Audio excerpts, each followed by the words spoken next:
My name is Jessica Caldwell, and I'm the 30-year-old middle child of Nashville's most powerful construction dynasty. Last Thanksgiving, when I walked into our Belle Meade mansion, I had no idea that Dad was about to drop a bombshell that would shatter our family forever. But what he didn't know was that the daughter he'd overlooked for decades had been building something in secret that would turn his announcement into the biggest shock of his life. The news Dad delivered that night about handing our $80 million construction empire to my unqualified older brother while leaving me with absolutely nothing should have destroyed me. Instead, it became the moment I revealed a truth that changed everything. If you've ever been underestimated by your own family or felt invisible in a family business, drop a comment below and hit subscribe, because you're about to see how I turned being written off into the sweetest vindication that transformed our family forever. I grew up in Belle Meade, one of Nashville's most exclusive neighborhoods, in a sprawling antebellum mansion with 8 bedrooms, a tennis court, and gardens that required a full-time groundskeeping crew. From the outside, we looked like Southern royalty living the American dream. But behind those white columns was a family business that would either make you or break you, and for 30 years, it had been breaking me.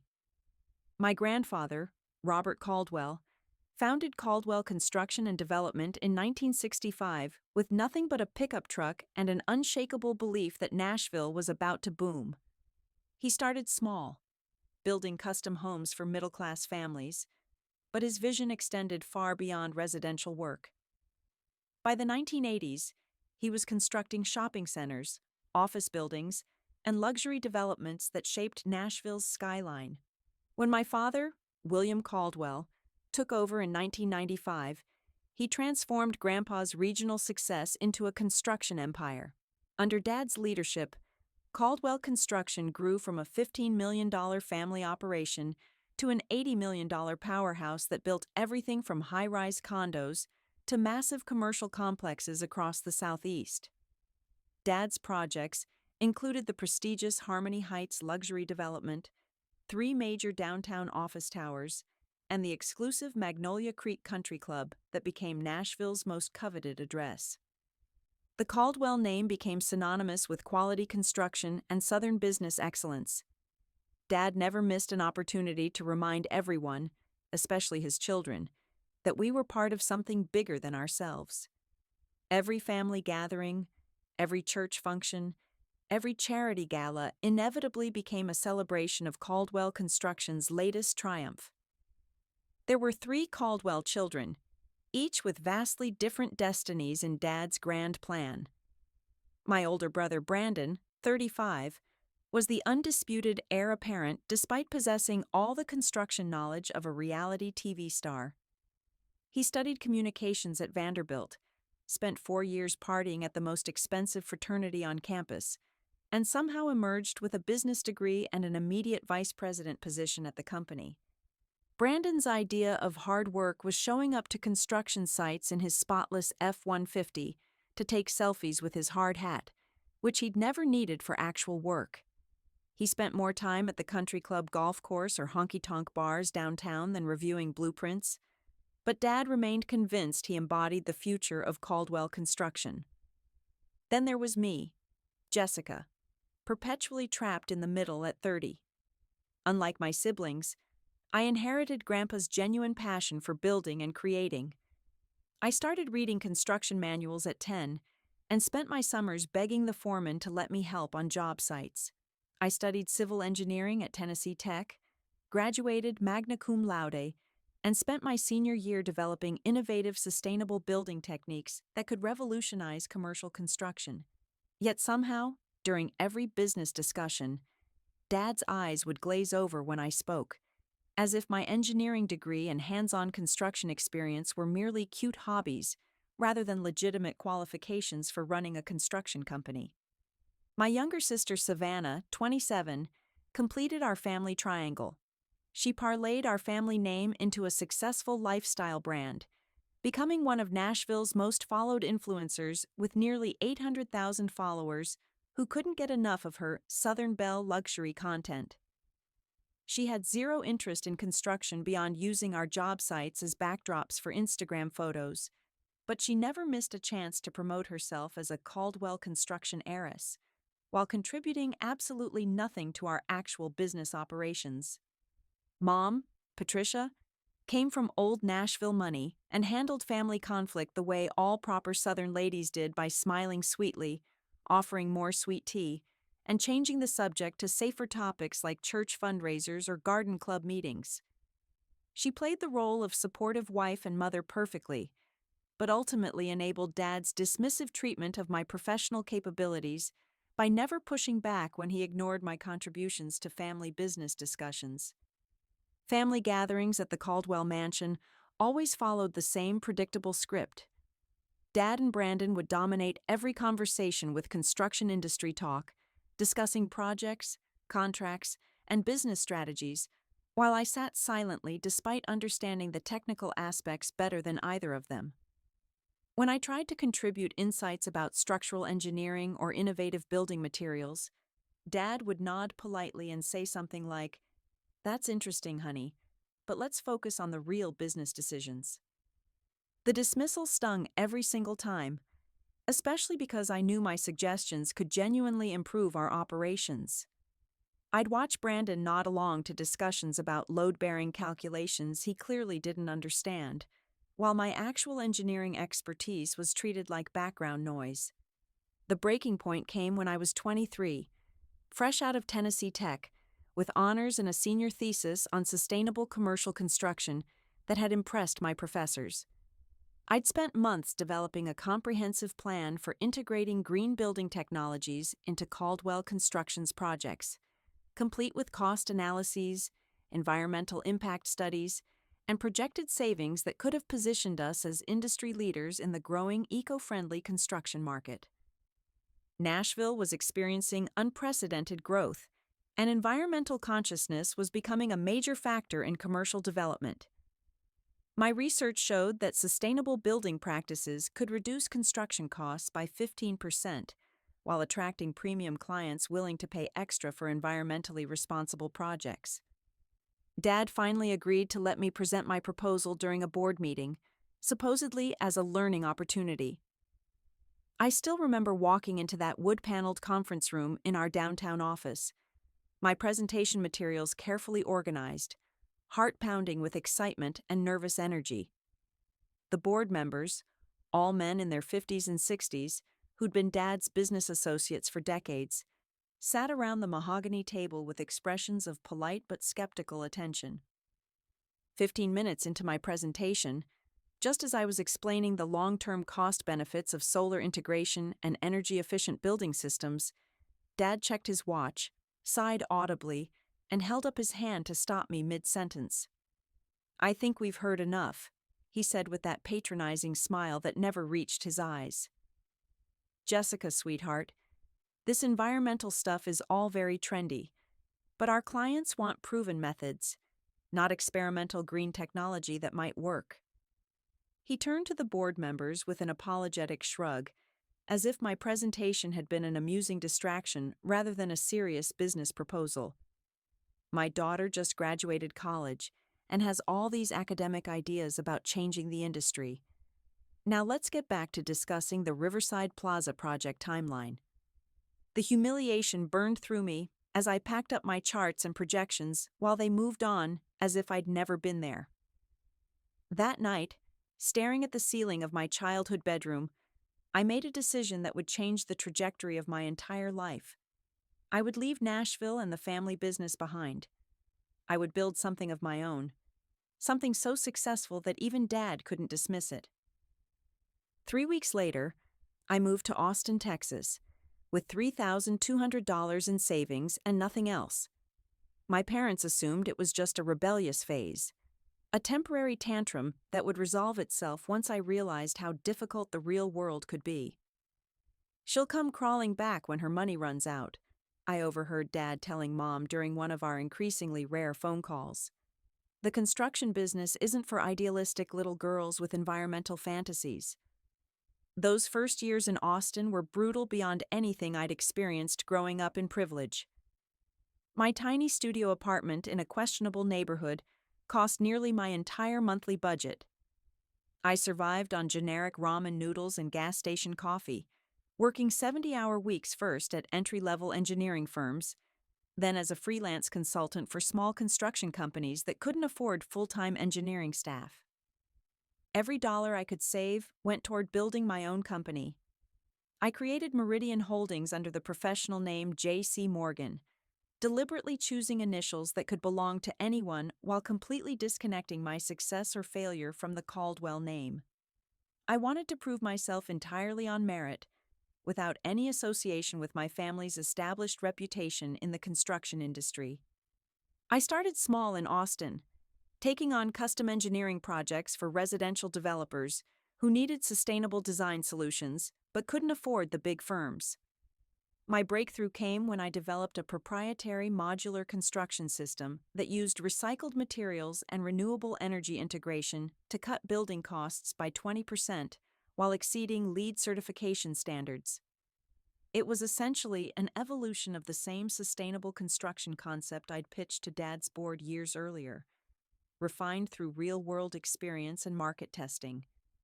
The system worked by prefabricating building components in controlled environments using recycled steel and sustainable concrete alternatives, then assembling them on-site with minimal environmental impact. Solar panels and energy-efficient systems were integrated during the prefab process, creating buildings that generated more energy than they consumed while costing significantly less to construct than traditional methods. My first major client was a progressive hotel chain looking to build eco-friendly properties across Texas. The pilot project in downtown Austin came in 25% under budget and 6 weeks ahead of schedule. Word spread quickly through the commercial development community, and suddenly everyone wanted to know who J.C. Morgan was and how Meridian Holdings had revolutionized sustainable construction. Venture capital firms started calling, but I maintained majority ownership, determined to control every aspect of my company's growth. I'd learned from watching Dad that losing control meant losing vision, and my vision was too important to compromise for quick investment money. Over the next 6 years, I strategically expanded Meridian Holdings by acquiring struggling construction companies that specialized in different aspects of sustainable development. We purchased a solar installation firm in Dallas, a recycled materials processing company in Houston, and a cutting-edge architectural design studio in Denver. Each acquisition strengthened our ability to offer complete sustainable construction solutions from initial design to final occupancy. By year 7, Meridian Holdings had grown to a $150 million valuation with projects in 12 states. We'd built everything from eco-friendly office complexes to sustainable housing developments that became models for environmentally conscious urban planning. Industry publications called J.C. Morgan a visionary leader in green construction, though I maintained my professional anonymity by rarely giving interviews and never appearing at industry events where Nashville construction executives might be present. Throughout this entire period, my family remained completely unaware of my success. During our infrequent phone calls and even rarer visits home, I kept conversations deliberately vague, describing my work as doing some consulting or staying busy with small projects. Dad never pressed for details because he'd already written off my career as inconsequential. Still playing around with that environmental stuff in Texas? He'd ask dismissively, before changing the subject to Brandon's latest supposed triumph at Caldwell Construction. This suited me perfectly as I built Meridian into something that would eventually shock them all. What they didn't know was that for the past 18 months, I'd been strategically positioning Meridian Holdings to enter the Nashville market. I'd quietly researched every major construction project in Middle Tennessee, identified the key players, and begun acquiring smaller firms that did business with Caldwell Construction. 6 months ago, I'd had my business development team send an anonymous partnership proposal to Caldwell Construction through a third-party consultant. The proposal offered to provide sustainable building solutions that could help them win the massive Green Hills commercial development project, Nashville's largest eco-friendly construction contract, worth $200 million. Dad had rejected the proposal without serious consideration, dismissing it as more of that environmental nonsense that real developers don't need. Now, 8 years after being humiliated in that boardroom, I was planning to return home for Thanksgiving with a secret that would change everything. Caldwell Construction was struggling with outdated methods and losing contracts to more innovative competitors who offered sustainable solutions.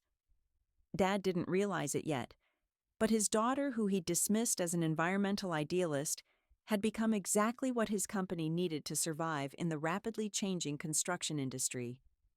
The week before Thanksgiving, I was in my corner office overlooking Lady Bird Lake in Austin, finalizing the details for what would be the most important business maneuver of my life. My assistant knocked and entered with my travel itinerary. "Your private jet is confirmed for Tuesday at 2 p.m., she said, placing the folder on my desk. "Are you sure you don't want to bring your development team to Nashville for the presentation?" I shook my head. "This is personal. I need to handle it alone." After she left, my phone rang. It was Taylor, my best friend since those early struggling days when we shared a duplex in East Austin and survived on food truck tacos and determination. "Are you really going through with this family Thanksgiving drama?" she asked without preamble. "After everything they put you through? After 3 years of barely speaking to them?" I sighed, spinning in my chair to face the window overlooking the Austin skyline that had become my home. "I have to be there in person when it happens, Taylor. I need to see his face when everything changes." "I remember last Christmas," she said carefully. "Your dad announced Brandon's promotion to executive vice president while you sat there with your Series C funding round that none of them even knew about. You came back to Texas and didn't speak to them for months." The memory stung. Dad had raised a toast to the future of Caldwell Construction, while looking directly at my brother, who had spent the previous day hungover and complaining about having to attend a boring strategy meeting. Meanwhile, I had just closed a $40 million funding round that would have made national construction industry headlines if anyone knew J.C. Morgan was actually Jessica Caldwell. "This time will be different," I promised. "Everything changes this Thanksgiving." I spent the evening packing, deliberately choosing my wardrobe to make a subtle statement. Gone were the casual clothes and bargain finds my family associated with my struggling years in Texas. Instead, I packed tailored blazers, a sophisticated dress for Thanksgiving dinner, designer boots, and the understated accessories that signal serious success to those who know how to read them: a Patek Philippe watch, a Hermès handbag, diamond earrings from Tiffany that were elegant rather than flashy. After years of deliberately downplaying my achievements around my family, I wanted them to catch glimpses of my transformation before the final revelation. Tuesday morning, I boarded the private jet I rarely used, preferring to fly commercial despite my wealth. This trip warranted the exception. During the 2-hour flight to Nashville, I reviewed my strategy once more, ensuring every detail was perfect for what was about to unfold.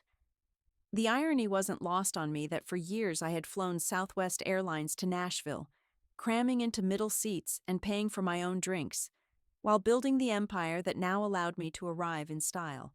The jet landed at a private airfield outside Nashville. A black Mercedes waited on the tarmac, another unusual indulgence I had arranged specifically for this trip. As we drove through familiar neighborhoods toward Belle Meade, I felt a strange mixture of nostalgia and determination settling over me. The Caldwell family estate looked exactly as it always had: imposing white columns, perfectly manicured grounds now touched with November frost, and a massive oak tree that had watched over 3 generations of family gatherings. A harvest wreath already hung on the front door, Mom's traditional preparation for the holiday season. I instructed the driver to wait, then took a deep breath before walking up the stone steps I had climbed thousands of times before, but never as the person I had become. Mom answered the door herself, bypassing Rosa, our longtime housekeeper, in her eagerness to see me. Her eyes widened slightly as she took in my appearance. The tailored blazer, the expensive handbag, the subtle but unmistakable signs of prosperity. "Jessica, darling," she said, embracing me with the familiar scent of Chanel perfume and the faint note of afternoon wine on her breath. "You look different. Is that a Patek Philippe?" "Good to see you, Mom," I said, returning her hug while noting how she'd immediately spotted the watch. Old Nashville money recognizes quality when it sees it. She ushered me inside, chattering about Thanksgiving preparations and Savannah's latest brand partnerships. I nodded politely, setting down my luggage in the grand foyer with its sweeping staircase and crystal chandelier imported from France decades ago. "Your father is in his study," Mom said, her voice dropping slightly. "He's been very secretive lately about some big announcement. Very hush-hush, even with me." I smiled, my heart rate quickening slightly. "I'll say hello before I settle in." Dad's study had always been his sanctuary. Dark wood paneling, leather furniture, and walls covered with framed photos of him with governors, mayors, and Nashville's business elite. I knocked once and entered without waiting for permission, a small act of defiance that felt symbolic. He looked up from his desk, reading glasses perched on his nose, surprise flickering across his face before settling into his usual mild interest. "Jessica, you made it." He stood for a brief, awkward hug, then gestured toward the chair across from his desk. "How was the flight from Austin?" "Very smooth," I said, deliberately not taking the offered seat. "I flew private. Saves time when you're managing multiple projects." A momentary confusion crossed his features. "Private? That must have been expensive." I shrugged casually. "Business is doing well." Before he could inquire further, his phone rang, and with a perfunctory, "Excuse me, this is important," he turned away to answer it. I used the opportunity to glance at the papers scattered on his desk. Construction contracts, financial reports, and what looked like several rejected partnership proposals. My pulse quickened when I spotted a familiar letterhead, one of the consulting firms I'd used to approach Caldwell Construction months earlier. "Sorry about that," he said, hastily gathering the papers into a folder. "Big developments at the company. Complex business matters you wouldn't understand." The familiar dismissal rolled off me like water now. "Of course, Dad. I'll let you get back to it." I left his study and headed upstairs to my childhood bedroom, which Mom had maintained as a shrine to my teenage self. Engineering textbooks, construction industry magazines, and Tennessee Tech pennants still decorated the walls, dusty testaments to achievements that had never impressed the one person whose approval I'd sought most. After freshening up, I found Brandon in the living room, already drinking bourbon at 4 p.m., ice clinking in his crystal tumbler. He had Dad's tall frame and confident posture, but years of country club lunches and minimal physical work had softened him considerably. "Well, well," he said, raising his glass in a mock toast. "The prodigal daughter returns." "Still playing around with that environmental construction stuff in Texas?" "Something like that," I replied with a tight smile. "How's your little consulting business doing? Making any real money yet?" His condescension was so familiar, it almost felt nostalgic. Before I could answer, Savannah burst into the room with her phone already positioned to capture her entrance for her Instagram stories. "Y'all, Jessica's here. Family reunion time," she announced to her followers before air-kissing my cheeks. "You look expensive, sis," she stage whispered, still recording. "Did you finally find yourself a rich Texas oil man?" "No, just working hard," I said, stepping out of her camera frame. "Brandon brought his new girlfriend," Savannah stage whispered, still recording. "Ashley, she's 23 and wants to be the next Carrie Underwood." On cue, a petite blonde with perfectly styled waves entered the room wearing designer jeans and a cashmere sweater that probably cost more than most people's monthly rent. Brandon immediately pulled her to his side with possessive pride. "Ashley, "This is my sister Jessica," he said with a dismissive wave. "She lives in Austin and does some kind of environmental construction consulting." His vague description dismissed 8 years of my professional accomplishments in a single sentence. "Oh my gosh, I love Austin," Ashley gushed in a thick Tennessee accent. "The music scene is incredible, and South Congress has the cutest boutiques." Our awkward small talk was interrupted by the sound of Dad's raised voice from his study. Though the words were muffled by the heavy oak doors, his excited tone carried clearly through the house.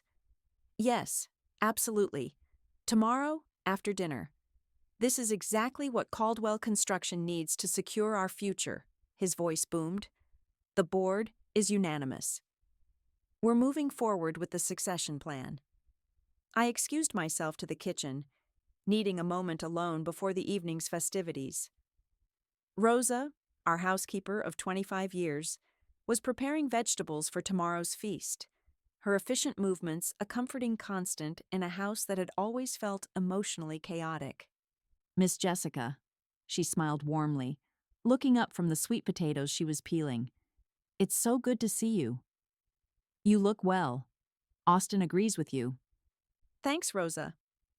Need any help?" She shook her head, but her expression grew more serious. "Your mother wants everything perfect tomorrow. Big day," she keeps saying. "Your father has important news for the family." I nodded, wondering if Rosa suspected what was coming. Household staff often knew family secrets before the family members themselves did. The pre-dinner cocktail hour was excruciating in its predictability. Mom fluttered about with forced Southern charm, ensuring everyone's drink stayed full. Dad checked his phone obsessively, his excitement barely contained.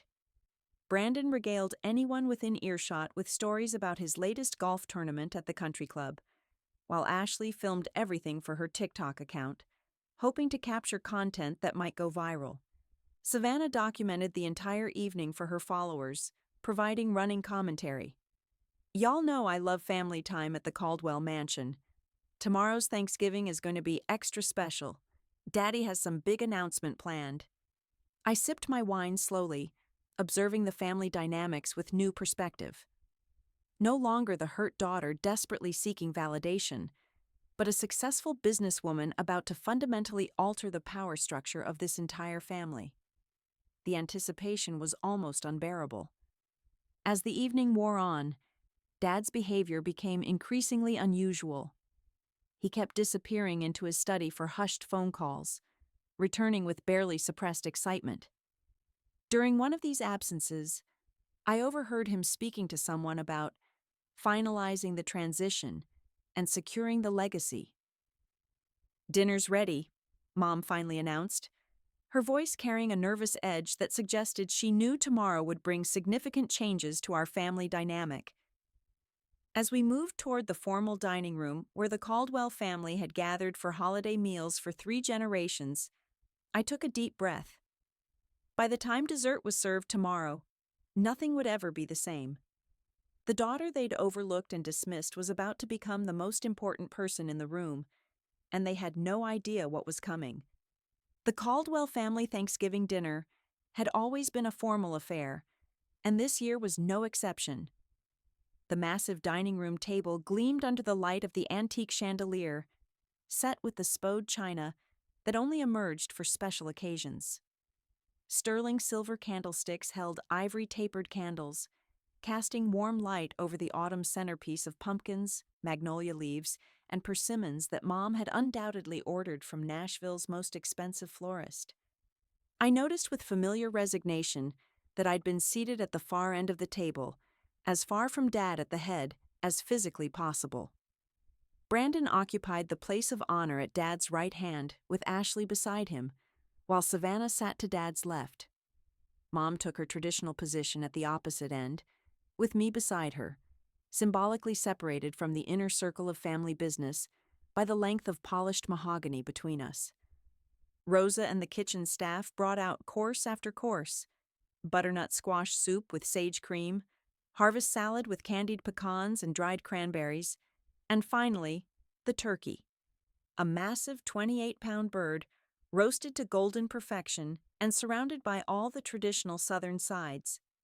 Dad carved with ceremonial precision, while Savannah provided live commentary for her social media followers.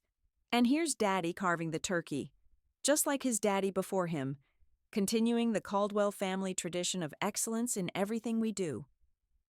I caught Mom wincing slightly at Savannah's performance before taking a large sip of her wine. By my count, it was her 5th glass since I'd arrived. Once our plates were filled, Dad raised his crystal goblet for the traditional Caldwell family gratitude ritual, a performance where we each shared what we were thankful for this year. It had once been meaningful before it devolved into a competitive status report designed to showcase individual achievements within the family hierarchy. Brandon went first, as the eldest always did. "I'm thankful for another successful year at Caldwell Construction," he began, though I knew from industry reports that the company had actually lost several major contracts to more innovative competitors. "And for my beautiful Ashley here, who's been such an inspiration with her music career." Ashley giggled and squeezed his hand, while Savannah made exaggerated gagging motions when they weren't looking. Savannah went next, phone still strategically positioned. "I'm so grateful to have hit 800,000 followers this year, and my partnership with Southern Charm Home Goods has been absolutely amazing. I'm thankful to be a Caldwell and represent our family brand to the world." When my turn came, I set down my fork and spoke clearly. "I'm thankful for the lessons that rejection can teach you. That sometimes the path not taken leads exactly where you need to go. And that success built on your own terms is sweeter than any inheritance." I raised my glass. "To finding your own way?" Dad frowned slightly, perhaps detecting something different in my tone, but quickly moved on to his own gratitude speech about building a lasting legacy and family traditions. Throughout the meal, Dad seemed distracted, checking his phone and occasionally whispering to Mom, whose smile grew increasingly strained. As Rosa brought in the pecan and sweet potato pies, Dad suddenly tapped his knife against his water glass, the sharp sound cutting through our conversation. "I have an announcement to make," he said, standing with the authority of someone accustomed to commanding boardrooms, "one that will shape the future of our family." The table fell silent. Even Savannah lowered her phone. "As you all know," Dad began, his voice carrying the weight of decades of business leadership, "I've dedicated my life to building Caldwell Construction into the premier development company in the Southeast. But the time has come to secure our legacy for the next generation." He paused dramatically, looking around the table. "I'm announcing tonight that Brandon will be taking over as CEO and majority owner of Caldwell Construction, effective January 1st. Brandon's face lit up with triumph, while Ashley squealed with excitement. Savannah immediately started recording the moment for her followers. "Furthermore," Dad continued, "to ensure a smooth transition and maintain family harmony, I've decided that the business assets will remain within the direct family line. Brandon will inherit controlling interest, while Savannah will receive a substantial trust fund for her lifestyle brand endeavors." The implication hung heavy in the air. I had been completely written out. "What about Jessica?" Mom asked quietly, her voice barely audible. Dad's expression hardened slightly. "Jessica chose her path when she left Nashville to pursue her environmental consulting ideas. She's made it clear that traditional construction isn't her interest." The familiar dismissal, the casual erasure of my potential, the assumption that my absence meant disinterest rather than exclusion, it all crystallized in that moment. Brandon raised his glass smugly. "To the future of Caldwell Construction and keeping the family legacy where it belongs." The room erupted in congratulations and excited chatter, while I sat perfectly still, taking a deliberate sip of wine. This was it, the moment I'd been preparing for. "Actually," I said, my voice cutting clearly through the celebration, "I have a question about this transition."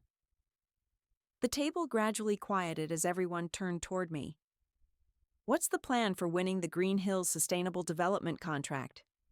You know, the $200 million project that requires LEED Platinum certification and innovative eco-friendly construction methods. Dad waved dismissively. We'll figure that out. Traditional construction principles always work. Even though you've lost 3 major contracts this year to companies offering sustainable solutions? I continued calmly. Jessica, Brandon interrupted irritably. This isn't really your concern anymore, is it? I smiled and reached into my purse, pulling out a business card case. Actually, Brandon, it is my concern. Because tomorrow morning, Meridian Holdings is announcing our acquisition of the controlling partnership in Green Hills Development. And I think Caldwell Construction would be perfect as our local contracting partner. I slid a business card across the table to Dad. My card. Dad picked it up, squinting at the text. J.C. Morgan, CEO, Meridian Holdings. He looked up confused. I don't understand. Jessica Catherine Morgan, I said clearly. J.C. Morgan. I've been using my middle name and Mom's maiden name professionally for 8 years while building Meridian Holdings into a $150 million sustainable construction company. The silence was absolute. I could hear the grandfather clock ticking in the hallway. That's impossible, Brandon stammered. Meridian Holdings they're huge. They're mine, I finished. I founded the company that just became your biggest potential client. The same environmental consulting you've all been mocking for years just bought the project you need to stay competitive. Dad stared at the business card as if it might transform in his hands. This is some kind of joke. No joke, Dad. Meridian Holdings now controls sustainable development contracts worth over $500 million across 12 states. We specialize in exactly the kind of green construction technology you dismissed as environmental nonsense 8 years ago. The revelation hit them in waves. Mom dropped her wine glass. Savannah's phone clattered to the table. Ashley looked between Brandon and me like she was watching a tennis match. You've been lying to us, Brandon accused, his face flushed with anger and embarrassment. I've been succeeding despite you, I corrected. Every family gathering where you asked about my little consulting business, I was running a company that could buy and sell Caldwell Construction 3 times over. Dad found his voice at last. If this is true, why didn't you say anything? Because I needed to know, I said simply, whether you'd ever value me for my abilities rather than dismiss me for my gender. Tonight answered that question definitively. The room fell silent again as the full implications sank in. The daughter they'd just excluded from the family business controlled their industry's future. 8 months after that transformative Thanksgiving, I stood in the newly renovated headquarters of Caldwell Meridian Construction in downtown Nashville. The former Caldwell Construction building had been completely reimagined with open collaborative spaces, living walls of native Tennessee plants, and solar panels that generated more energy than the building consumed. A large display in the lobby showcased our award-winning sustainable projects, with the Green Hills development prominently featured as Nashville's first carbon-neutral commercial complex.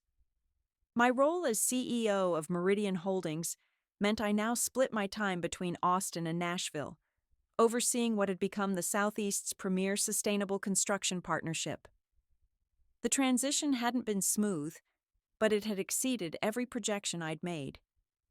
Dad had surprised everyone by embracing his new role as senior advisor with unexpected humility. Once his wounded pride healed, he found genuine satisfaction in sharing decades of client relationships and construction wisdom with our younger engineers. We now had weekly meetings where he taught me the nuances of Nashville politics and family business dynamics, while I showed him how sustainable technology could solve problems he'd struggled with for years. For the first time, we were actually collaborating as equals. You know, he told me during one of our sessions, reviewing plans for a net-zero office complex, your grandfather would have loved this. He always said the future belonged to builders who could adapt. Brandon's transformation had been the most dramatic. After the initial shock wore off, he'd had to confront the reality that he knew almost nothing about the industry he was supposed to inherit. I offered him a choice: accept a junior project manager position with mandatory education, or take a generous severance to pursue other interests. He chose to stay and learn. I always felt like a fraud, he admitted to me 3 months later, after completing his first successful sustainable housing project. I thought Dad expected me to just figure it out, but I was terrified of disappointing him. Having actual training makes everything different. Ashley had found her niche in client relations, using her social media skills to showcase our projects and attract younger developers. Her authentic enthusiasm for green building had made her surprisingly effective at closing deals. Savannah had completely reinvented herself as our director of community engagement. Her sustainable Southern Living brand now promoted environmental consciousness alongside luxury lifestyle content. She'd even enrolled in environmental science courses, claiming she wanted to actually understand what we're building instead of just looking pretty next to it. Mom had perhaps changed the most. Freed from managing family tension, she'd channeled her energy into founding the Patricia Caldwell Foundation, which provided scholarships for women in construction and environmental engineering. I want other daughters to have advocates their mothers can be proud of, she explained when I asked about her motivation. The most meaningful moment had come 6 months after our Thanksgiving revelation. Dad and I were working late, reviewing the financial impact of our merger. The numbers told an incredible story. Revenue up 180%, client satisfaction at record highs, and industry recognition as the South's most innovative construction company. I owe you an apology, he said quietly, removing his reading glasses.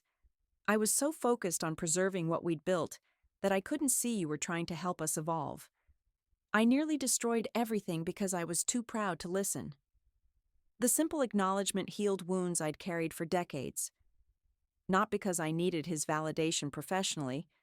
Meridian's success had proven my worth, but because it represented the human recognition I'd always sought. The experience taught me that success without relationship ultimately feels hollow. The satisfaction of proving them wrong had been sweet, but temporary. The real victory came when we learned to build something better together.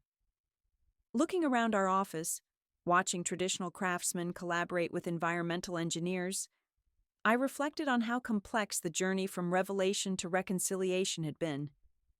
The lesson wasn't that success is the best revenge, but that forgiveness can transform revenge into renewal. For anyone watching this who has felt invisible in your own family, who has been underestimated because of your gender, age, or different vision, your worth isn't determined by others' recognition. Build your own success, but don't let justified anger close the door to future relationships. True strength isn't proving people wrong. It's creating space for everyone to be right together. Have you navigated similar family business dynamics? How did you balance proving yourself with maintaining relationships? Share your story in the comments below, and remember to like and subscribe if this resonated with you. Sometimes the greatest victory is helping others see what was always possible.